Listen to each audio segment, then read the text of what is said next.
পুরীর আদলে ইসকন মায়াপুরের রথযাত্রা উৎসব।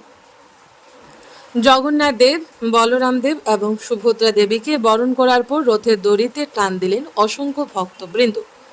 নদীর মায়াপুর ইসকনের অন্তর্ভুক্ত রাজাপুর জগন্নাথের মূল মন্দির সংলগ্ন মাঠে পৃথকভাবে 3টি রথকে সাজানো হয়, যা মনোমুগ্ধময় হয়ে ওঠে ভক্তদের কাছে। দূর দূরান্ত থেকে দর্শনার্থীরা ছুটে আসেন রথ দর্শন করার জন্য। বৃহস্পতিবার সকাল থেকে মেঘলা আকাশে কখনো ঝিরিঝিরি বৃষ্টি, তার মধ্যেও মহা সমারোহে পালিত হয় ইসকন মায়াপুরের রথযাত্রা উৎসব। পরিদর্শন করতে আসেন মন্ত্রী দিলীপ ঘোষ, সাথে ছিলেন স্ত্রী ও মা। প্রথমে তিনি ইসকনের গোশালায় গোমাতাকে পুজো করেন, পরবর্তীতে করেন হোমযজ্ঞ। যত সময় গড়ায় ততই ভক্ত সমাগম উপচে পড়ে এই রথযাত্রা উৎসবে। বিভিন্ন বাদ্যযন্ত্র সহ নৃত্য, কলা কুশলীর মধ্য দিয়ে সাড়ম্বরে পালিত হয় ইসকনের রথযাত্রা উৎসব। দুপুর 2:30 নাগাদ রথের দড়িতে টান দেওয়া হয়। তার আগে চলতে থাকে জগন্নাথ দেব, বলরাম দেব, সুভদ্রা দেবীকে বরণের পালা। শুধু তাই নয়, এই দিনকে পাথেয় করে রাখতে একাধিক সাংস্কৃতিক অনুষ্ঠানের আয়োজন করা হয় ইসকনের তরফে। এই রথযাত্রা উৎসবে সামিল হয়েছিলেন নদিয়ার রানাঘাট লোকসভা কেন্দ্রের বিজেপি সাংসদ জগন্নাথ সরকার সহ বিজেপির একাধিক বিধায়ক। তবে বিশেষ অতিথি হিসেবে উপস্থিত ছিলেন রাজ্যের মন্ত্রী দিলীপ ঘোষ। রথের দড়িটি টান দেওয়ার পর প্রায় 5 কিলোমিটার রাস্তা অতিক্রম করে 3টি পৃথক রথ পৌঁছায় ইসকন মায়াপুরের চন্দ্রোদয় মন্দির, অর্থাৎ জগন্নাথ দেবের মাসির বাড়িতে।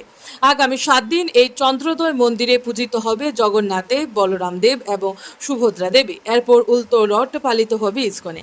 ঠিক একইভাবে জগন্নাথের মাসির বাড়ি থেকে রথ রওনা দেবে আবার জগন্নাথ দেবীর মূল মন্দির, অর্থাৎ রাজাপুরে। আবার একটা বছরের অপেক্ষা, সেই অপেক্ষাতেই থাকবে প্রভু জগন্নাথ দেবের ভক্তরা। ব্যুরো রিপোর্ট, আর এই ধর্মনগর।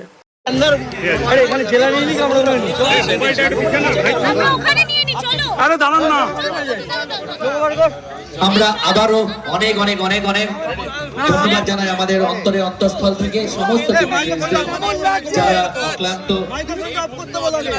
পরিশ্রম করেছেন, কষ্ট করেছেন এবং এই রোদের মধ্যে, গরমের মধ্যে আপনারা রথের দড়ি টানি ভগবানের যাত্রা এবারে আর মহাতীর্থ মায়াপুরে আসার সুযোগ হয়েছে। ইসকন কর্তৃপক্ষ আমাদের ডেকেছিলেন, তাই উদ্বোধনে এসেছিলাম। যজ্ঞ থেকে আরম্ভ করে গৌ পূজন হলো। এবার ভগবান জগন্নাথের রথের মাধ্যমে এই কাজটা আজকে সম্পন্ন হলো। আজ সারা পশ্চিমবাংলা জুড়ে প্রচণ্ড ধুমধামের সঙ্গে রথযাত্রা হচ্ছে। সরকারও বেশ কিছু যাত্রাকে, রথকে 5 লাখ টাকা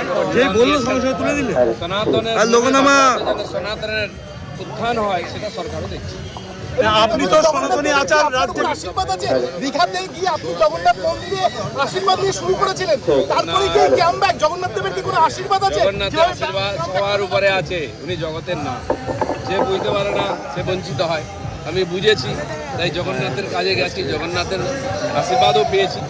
আগামী দিনেও খালি আমি নয়, সারা পশ্চিমবাংলার মানুষের যাতে আর শ্রীবৃদ্ধি হয়, সেজন্য ভগবান জগন্নাথকে প্রার্থনার সাথে কি দুকলি জগন্নাথের গান হতে পারে? কি করতে দেয়? হয়ে গেছে, গান হয়েছে। বলছি আপনি সনাতনী কালচারে জগন্নাথের রথ অনেক মায়াপুর কি ব্যতিক্রমী মনে করছেন?